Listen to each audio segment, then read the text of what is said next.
Good morning, everyone, and welcome to the first installment of my new episodic journey into my first ever saltwater aquarium. Together, we'll be going episode by episode, learning together and figuring this out as we go. Let's get right into it. So this first episode is all about setting up the tank, getting everything constructed, and getting the cycle completed. Here I just have a JBJ stand that I got off of bulk resupply. As for the tank, we have this Nano tank that I bought off of Amazon. This tank is from Landon. It is a 6.5 gallon all-in-one rear filtration tank. This is a rimless, it has a low iron. The glass looks quite nice. The build quality is pretty decent. At this time, I picked this up, I believe, for around $90 or so. It was on sale. And when I pull out the measuring tape, you can see this tank is actually quite small. It's a little bit smaller than I was expecting.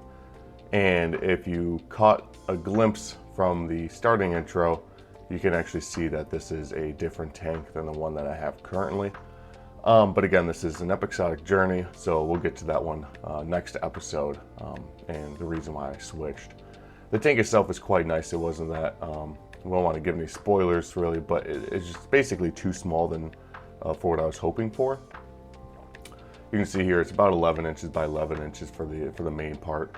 And the back all-in-one is actually quite large, and so I think that kind of, pushed me towards the edge of this tank being a little bit too small as far as the front gallon quantity is. There's a couple parts here that I didn't like on the tank, so I had to bust out the 3D printer. Here I'm just making a new nozzle. This is the random flow nozzle. You can just buy off of some online stores, or you can find the 3D print files yourself. So here's the old nozzle. You can see it's just the classic flat tip style, and it's quite small. It was not going to produce enough flow.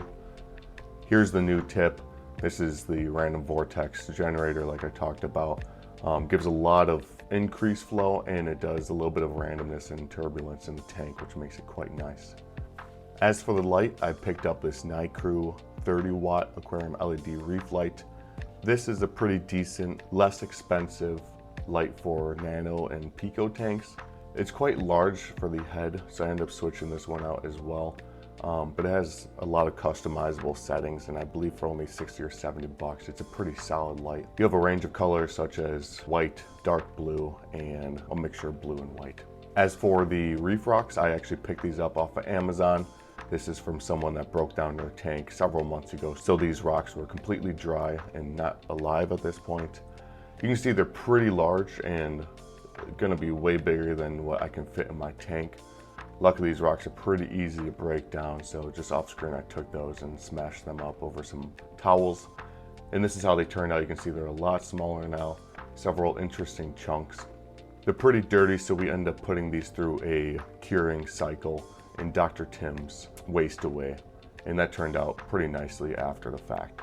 Now just adding the sand. This is the classic Carib Sea Arag Alive. Ended up grabbing a 20-pound Fiji pink sand bag.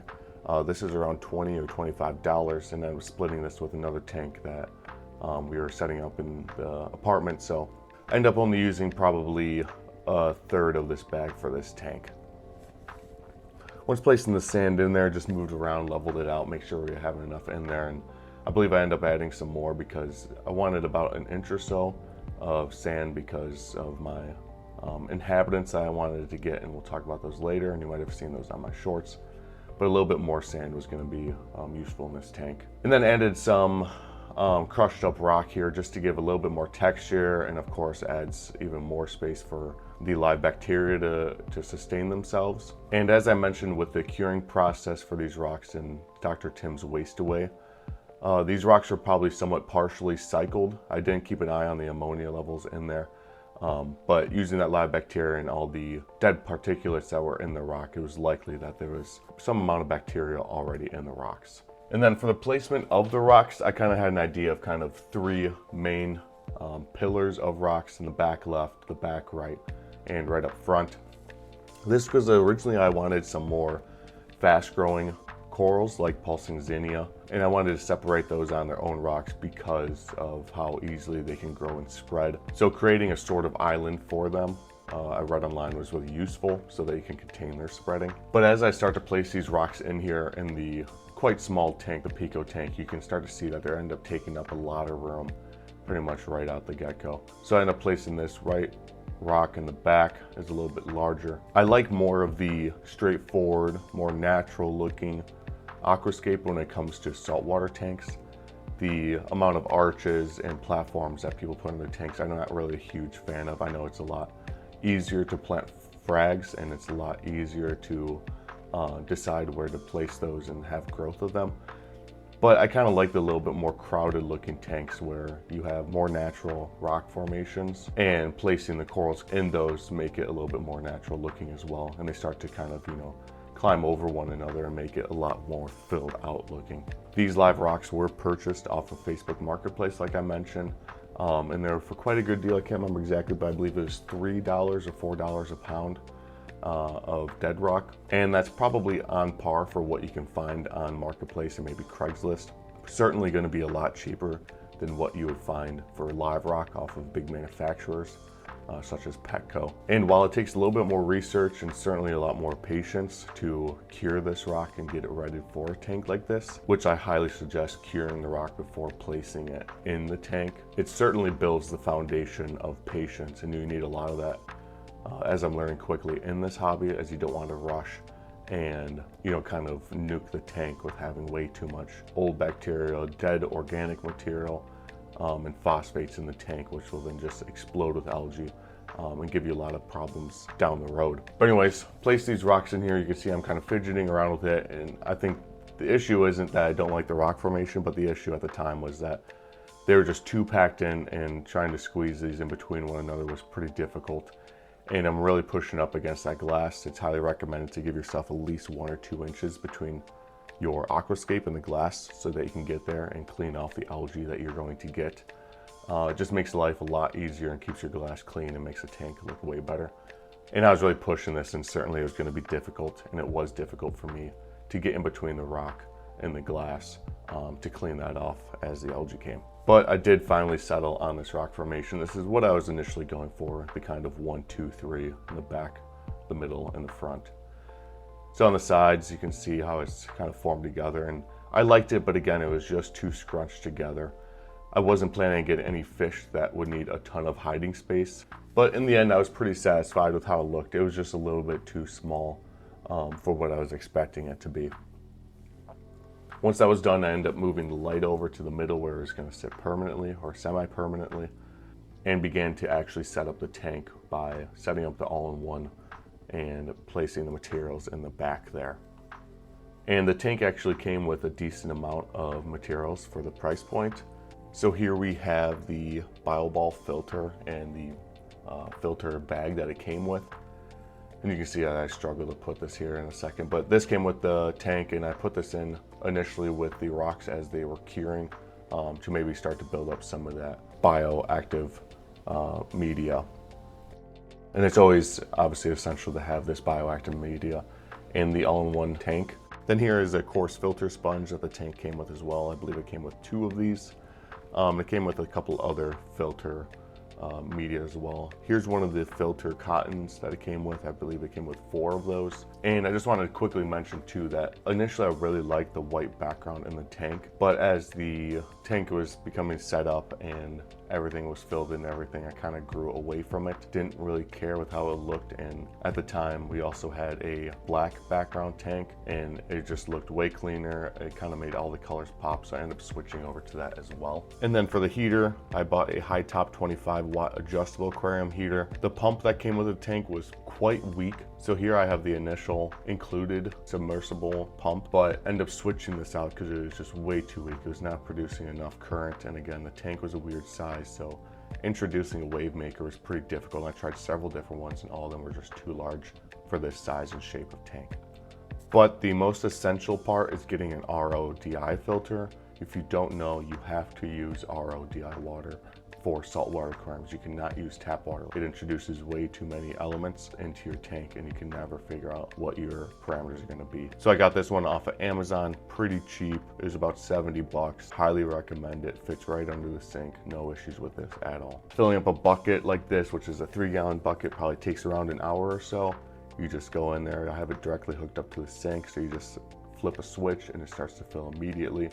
Throw on a timer and you have no issue producing a couple gallons of RODI water, especially with us being in an apartment. I highly recommend this. From this RODI water, I mixed up my first bucket of salt ever. That was pretty exciting. For these tanks, we are using Reef crystals by Instant Ocean. These are pretty cheap. You can buy, I believe the big bucket we bought was $70, and it's, you know, a couple hundred gallons I believe you can make out of that. I'll do more in-depth analysis for this stuff later, but the magnesium and calcium were a little bit lower than what I was expecting and hoping for these tanks, but so far so good. Just have to do weekly water changes, especially for these Pico and Nano tanks. You have to anyways, but you just have to stay on top of it or else your KH starts to drop.